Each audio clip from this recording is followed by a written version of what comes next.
fact that people like found this tech, right? You know, Diablo was like theory crafting about it for quite some time, especially with the Badang.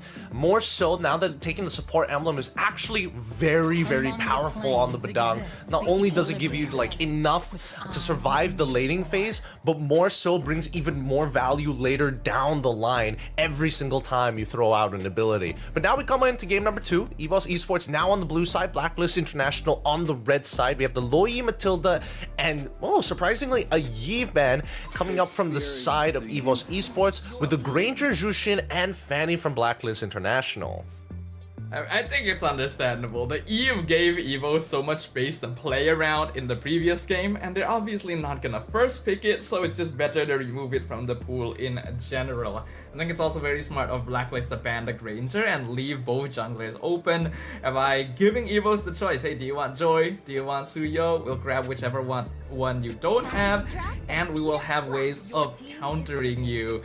The Joy going to be the choice here. Both NP and Annabelle have played a lot of this hero so far. And yep, the Suyo will be picked in response. Yep, Suyo and as well as the Harith. Now, Harith win rate, not exactly the highest just yet, despite him being a pretty nasty hero. But without Granger on the field, he's just gonna shoot up in deadliness overall. Not a lot of heroes can actually deal with the raw output of damage coming in from Harith, and the fact that they've technically buffed him at this point makes him an even bigger menace to the Land of Dawn. Now, EVOS Esports needs to understand a couple of things. If we're going to deal with the Harith, how are we going to do it, right? Are we going to try and maybe get Lucas into play? Are we going to consider taking the Phoveus instead? Or do we want to hold that for the second round of picks?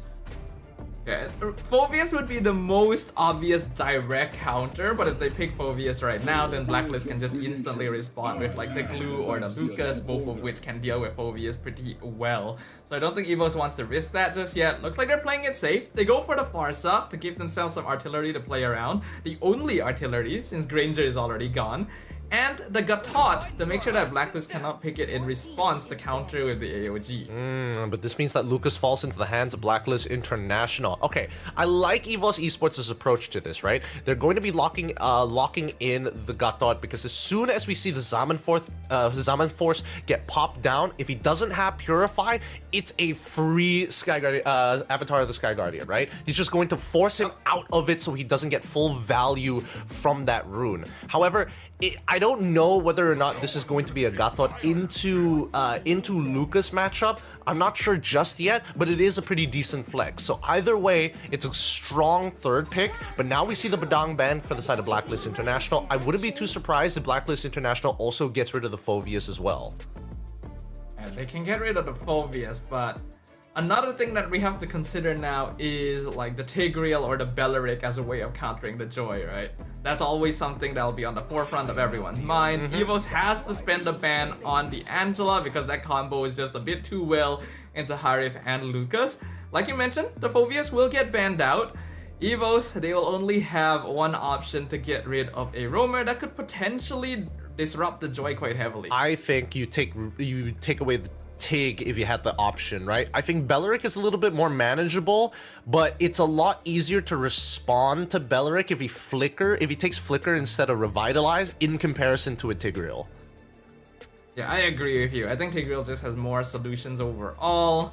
At EVOS, what else are they going to be thinking about? Blacklist right now are looking for a mid as well as a roam. I feel like roam is going to be a slightly bigger issue because now mid is just left to the typical picks of like Vexana or Aurora. They ban out the Valentina to make sure that AOG isn't stolen. And now Blacklist can just pick the Tigreal.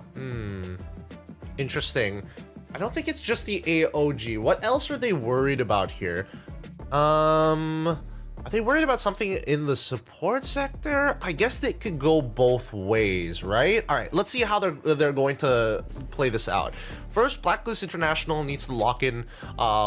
They can consider picking up their support right now, but Vexana, yep, is probably going to be their safest bet. They're able to kind of, defend themselves against this Joy, or somewhat defend themselves. I still feel like it's pretty hard to catch Joy, but maybe it's because of my slow hands and old brain.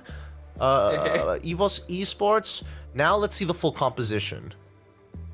EVOS has the opportunity to steal the Tigreal away here, but I actually don't like it too much into the Lucas. He actually gets disrupted very easily with just some solid timing. We have seen a lot of combos of the Cho with the Farsa, which is still an open option as well. Could be an easy way to bait out Purify from the Harif. But they'll go for the CC and the Moskov. Okay. I'm actually alright with this. The CC into Lucas matchup is it's a very skill-based matchup, but it's definitely ever so slightly favored to CC, mainly because of the recent patch changes to her overall range. If it was old CC, I think it would be a lot harder to do, but with the added range, definitely helps out a bit. I'm curious to see whether Blacklist International wants to go with the classic old option of Grok, just to deal with Farsa, but I still think that Tigreal is probably going to be their better option. If they want a little bit of both, I guess they could go for Cho, but even so, I feel like their lineup has some pretty decent self-sustain. The main issue is whether or not they can actually engage strongly. I still like the Tigreal a lot here. A response to the Joy well, threatens the Farsa somewhat. I like Blacklist's draft. Lucas and Tigreal together is so much frontline and CC potential, and I have been mentioning this over and over again throughout the challenge season. There is one big problem with EVOS' lineup. Gatot is the main initiator, and I really don't like that. Well, I think, you know, at least this time you gotta trust that Anavel is able to create some space of his own. Same goes for Veldora, assuming he wins his lane. We don't expect Tawny to be the one going in every single time. I think he needs to save his ult for some really important moments in this game, which will be made very obvious once Harith is done getting 3 items. Yeah, but will they have the leeway to save that ultimate? That is what I always worry about. If you don't have a primary teamfight initiator, Gatot has to do it, so he can't save his ultimate, you know, and then it becomes easier to dodge as well. But maybe EVOS will prove me wrong right here. They have the momentum, they are 1 game up. 1 win away from eliminating a Blacklist from SPS Season 6. So let's just see what happens in game number 2. Alright, it's going to be EVOS Esports on the blue side up against Blacklist International on the red side. MP once again on the Suyo, but he has to face off against Anavel's Joy. And this is where it gets really annoying, right? Because I think for Blacklist International, as much as we... Ooh, and Pinkman trying to take the duel. He actually wins it out with the vengeance. First blood to the Lucas. Do not underestimate that flash combo. Yeah, why did Veldora purify? And second of all, they knew that the wave was about to collapse to hit his level 2 anyway, so a bit of a miscalculation there, unfortunately. But for JM Pinkman, this is great for him. Now he's got a guaranteed winning lane, and at this point, with a little bit of help from MP, I think they can truly tip the scales over. Yeah, that was really nice timing as well. MP taking advantage of Suyo's level 3 power spike to immediately gank mid after Clawkun got caught off guard trying to gank the top lane. So 1 minute in, Blacklist already leading by 2 kills. Hurry up. Doing some really good stuff here, and Blacklist International just maintaining some strong priority over that mid lane, right? Really disrupting the flow of the game for EVOS Esports. It feels like they're playing on the back foot for now, but it doesn't really matter, right? It's about scaling into this game. Both Anavel and Clawkun with Nikki, all of them scale especially well into this matchup, and I want to see whether or not JM Pinkman can make the effort to disrupt Clawkun, because I think he's probably the only one who could do so other than Mr. MP, or if Haji has his flicker available to try and stop the feathered airstrike. Yeah, I think once we get into the mid game when most of the cores have gotten their 2nd or 3rd item, then the big question will be whether or not JM Pinkman and Persada can survive the burst from EVOS. If they can, and EVOS actually is quite cooldown dependent. Oh, hold on, JM trying to jump the backline, doing a lot of damage to both Clawkun and Veldora already. Vengeance used early on, still initiating with the flash combo. Will eventually be traded off. Zaman Force comes out, Anavel trying to dash in, but not able to find the space. So MP gets the first turtle. I think Mr. JM Pinkman was done dirty there. They told Blacklist International told him, hey, engage. All 3 members just working on the turtle. All this so that MP can get a lead onto Anavel. So they sacrificed an EXP-sided lead just for MP. Whether or not it's worth it, we'll find out. Electrifying Beats popped, Implosion as well. Will it be enough? No! I'm going to miss! And Persada sacrifices his life for nothing in return. Oh, Pain. They didn't layer the CC well enough. They just needed to space it out just a little bit more for this so that MP could weave in two immortal auto attacks, and that would have been fine. But look at him getting chunked out here. Oh my goodness. That was close. Spear of Destruction almost connected, and if it did, MP would have been dead for sure in that feathered airstrike, but he'll just barely survive. That's important for Blacklist. They have to stay even so that they can actually deal with EVOS' burst.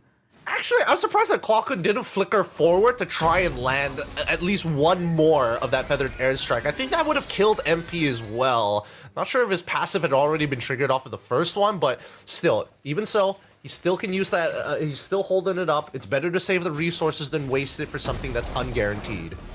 We can see from EXP as well that Outplayed is actually winning out lane prio in the gold lane as well. So Blacklist still in a very comfortable spot right now. 1k gold lead for them. Persada still providing vision over Annabelle.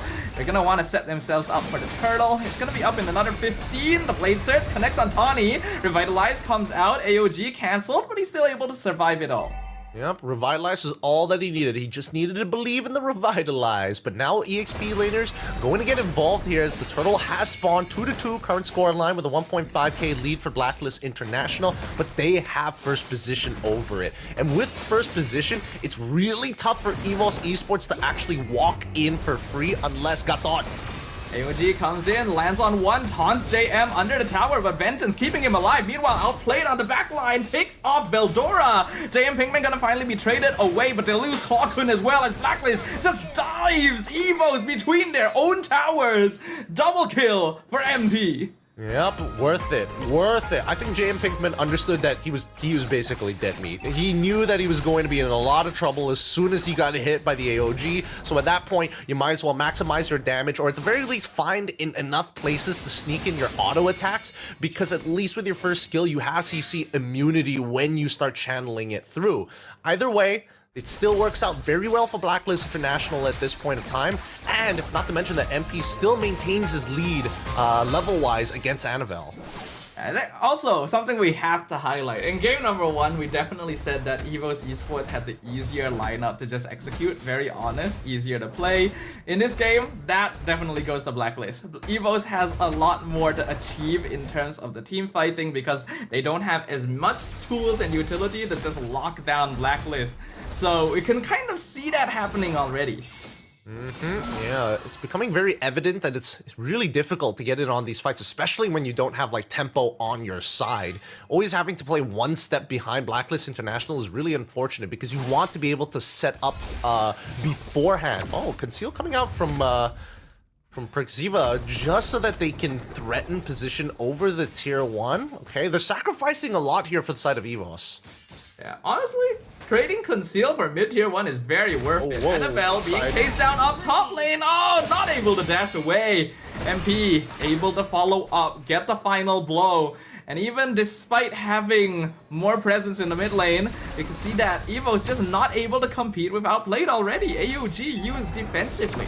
Yeah, Blacklist International is playing really well with the tempo at hand, right? They're making sure that they are preemptively sending members in the right spots, knowing that when Annabelle is behind, especially when he's behind EXP, once his camps are cleared on the opposite side of the map, look for the long lane and then look to eventually punish him because he's going to look for a split anyways. And since Blacklist International control the timers for his buffs, they know exactly where he's gonna be.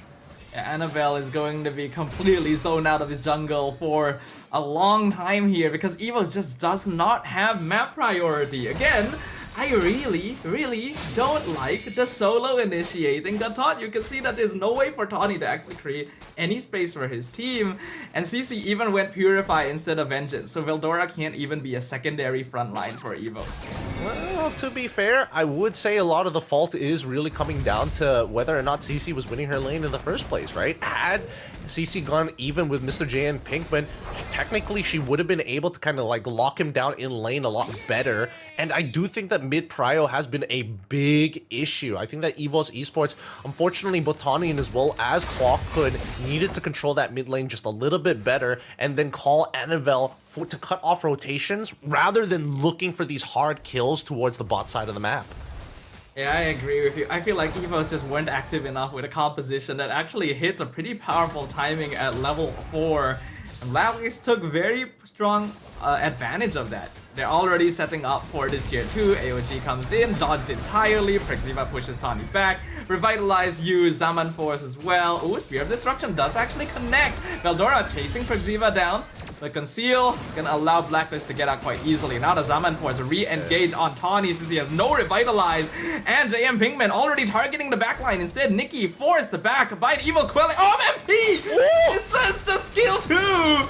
And so Nikki's able to walk out. Purify used on Veldora. At least he's able to get the mega kill on Veldora instead. Oh, the movement, Oh, a little unfortunate. It's still a winning position for Blacklist International. They can afford these misses, right? They got a 6k lead in the bag already. They've got Lord at their backs too. There's no real way for EVOS Esports to actually find these big tempo breakers just yet. I think the only scenario we find... Oh, there we go. The Holy Crystal is already in. We need to see Annabelle make a preemptive measure, right? Jump into the middle of Blacklist International, make sure that he has his CC immunity with the electrifying beats, and then allow the vision for Tawny to jump in with the AOG. But in the meantime, he's trying to buy as much time as possible, and it's clear that Blacklist International have figured out his habits. Though Annabelle actually buying a lot of time. The rest of his team actually able to regroup now and start pushing down mid tier 1. So you can see Blacklist having to respond to that, and Annabelle actually getting out safely. Yep, he's doing a great job, but still Lord Empowered minions do start spawning now, and that's for the rest of EVOS Esports. They need to drag this game out for as long as possible so that Claw Kun and even for Nikki to actually hit their item power spikes. Will it be enough time though? Persada already scaring Claw Kun away, not even committing the implosion there. Mid tier 2 is gone, outplayed, just got Holy Crystal, so now this Harif is a major threat. We are 10 minutes in, Lord pushing, EVOS, they only have their inhibitors left. Oh, and they know for a fact that Claw Kun, his Feathered Airstrike is going to take some time. It should be coming up in just a little bit here. They're gonna drop it down again, but it just does no damage. And a beautiful two-man knockup on the Eternal Guard. Tawny gonna be sacrificed here, and EVOS can't even get a trade. They only are able to clear out mid-wave. In the meantime, Annabelle in 1v1 against MP being chased across the map as the rest of Blacklist is wailing on the Crystal. Annabelle will finally fall. MP will be able to come join his team. JM Pinkman ends up killing Nikki, and the rest of EVOS will just follow suit. A flicker by Claw Kun desperately to survive, but the Crystal is exposed. And Blacklist will even things up. Ladies and gentlemen, we're going to a game 3. Good stuff.